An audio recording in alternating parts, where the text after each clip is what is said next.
Okay, so today I'm gonna work on two things that I've been wanting to do to the max. One is taking off this bumper and smashing this corner back out so it looks a little bit more normal. I don't care that it looks perfect, but I just would like it to look better than that. And the reason for taking it off is because I'm gonna put an exhaust on it. I think I'm gonna cut out a slot for it to go because I don't want the exhaust to hang that low. So yeah, I'll take this off and then see where I can fit an exhaust that I'm gonna like it. Alright, so after working on this a little bit, I have changed my game plan. The bumper, or whatever you want to call it, does not come off easy. This is all glued down, so I would have to chisel this all out on both sides, and then it's welded in other spots, so I would have to actually cut it.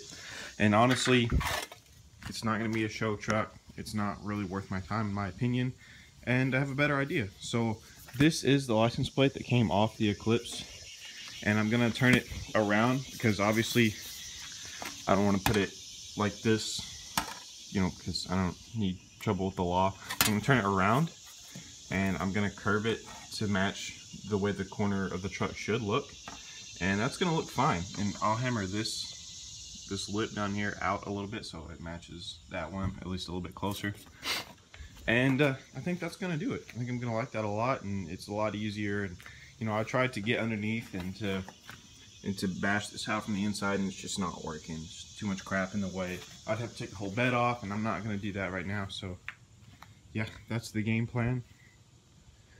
Maybe turn that upside down. I don't know. Definitely backwards though, so I don't get in trouble with the law. And I like that because, you know, this is the plate that was on the Eclipse, and it has the spirit of the Eclipse in this truck. So I think it's very fitting. So yeah, that's the plan. And as far as the exhaust goes, the plan is to cut this and have the exhaust coming out like right here possibly. So this, I guess I'm gonna move over here, which I think will look neat. So imagine this whole section gone and the plate over here somewhere, and then the exhaust coming out right here. I think that'll look sick, so that's what I'm gonna do. Alright, so here's the old license plate bodywork. Looks rough. Obviously that's the idea. I like the look of it much better than that huge dent that was in the bumper, so I'm gonna run with that, and if I get tired of it, I can always take it off. The bumper was already damaged, so literally nothing lost by doing that. Now I'm just thinking about what I want to do for the exhaust cut out here. The idea is to cut out on the outside of the blue tape over here and over there, and cut just under the tailgate there, so that entire section here where the plate was would be gone. The plate's going to be over here, which is also going to help hide the dent and damage over there. I'm just looking at it, making sure that I'm going to like it before I do it. So that's what the tape's for, just kind of helping me picture this section being gone so I can make a decision. But I'm pretty set on it. I think that's what I'm going to do, so wish me luck.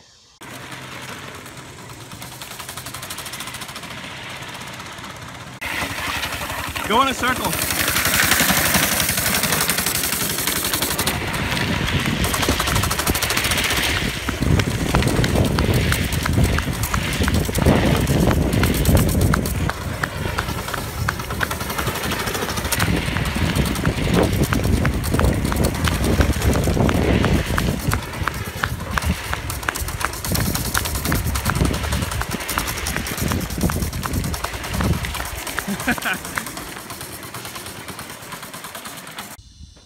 Alright, so a little update. Got the taillight back in. That looks good to me.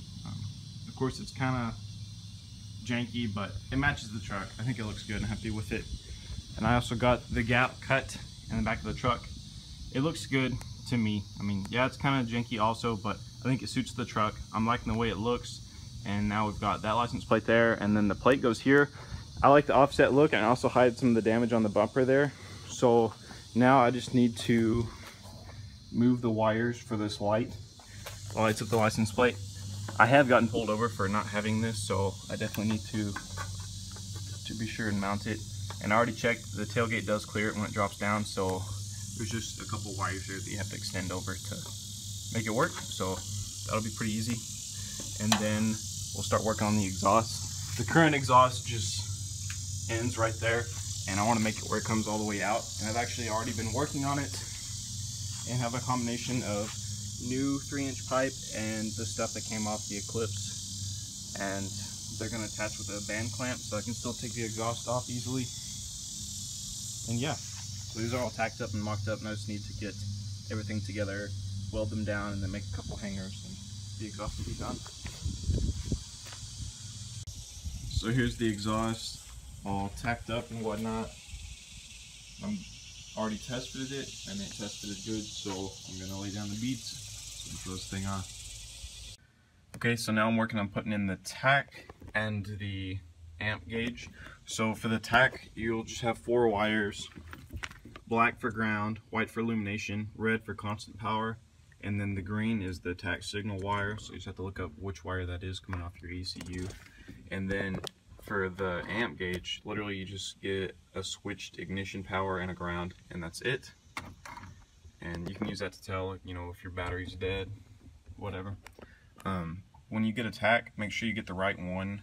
Like, this has no distributor on this engine, so I had to get a special tack for that, because there was an older aftermarket tack that came with this truck, but not all aftermarket tacks will work with a distributorless ignition system. So just make sure you get the right one. I'm just doing some testing and getting these wires figured out, and we'll see if these things work. Alright, so I got this stuff all loosely wired up. I'm going to give it a start and see if these things work.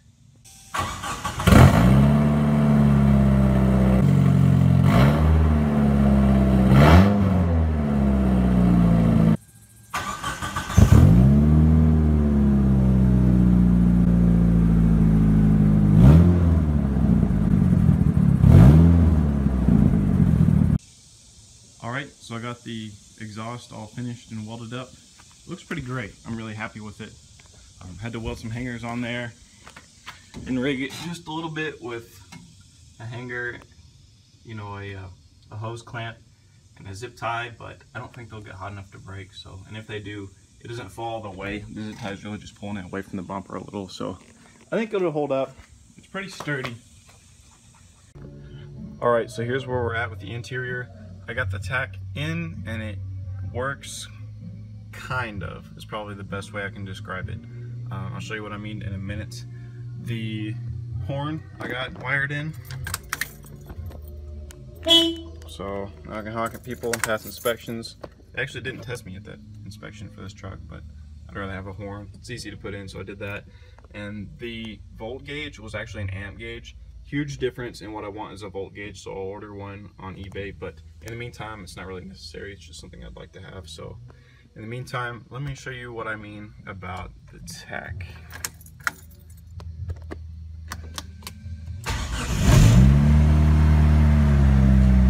Okay, so this is idle right now. Exit's at 0, and as I give it gas,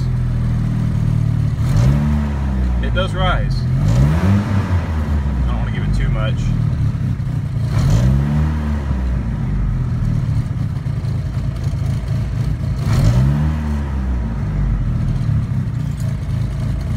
So the signal seems to be really low for it. I'm doing some research.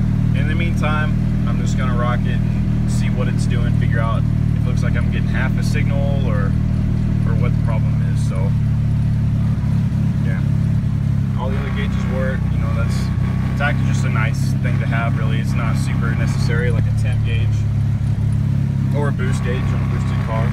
So yeah, this thing's pretty much dailyable. The last thing I want to do to get it really dailyable is to get some hood pins, because as you know, I've been using bungee cords to tie the hood down, and that's really not safe. And even on the highway with the bungee cords, it still rises up a little bit. So I'm gonna get some hood pins and put them right where these stoppers go, and that way you know where to drill up here. Super easy and super secure. Like, holds better than the stock latch, honestly. So that's what I'm gonna do, and I just need to clean up some wiring in here, and this thing's ready to drive around. So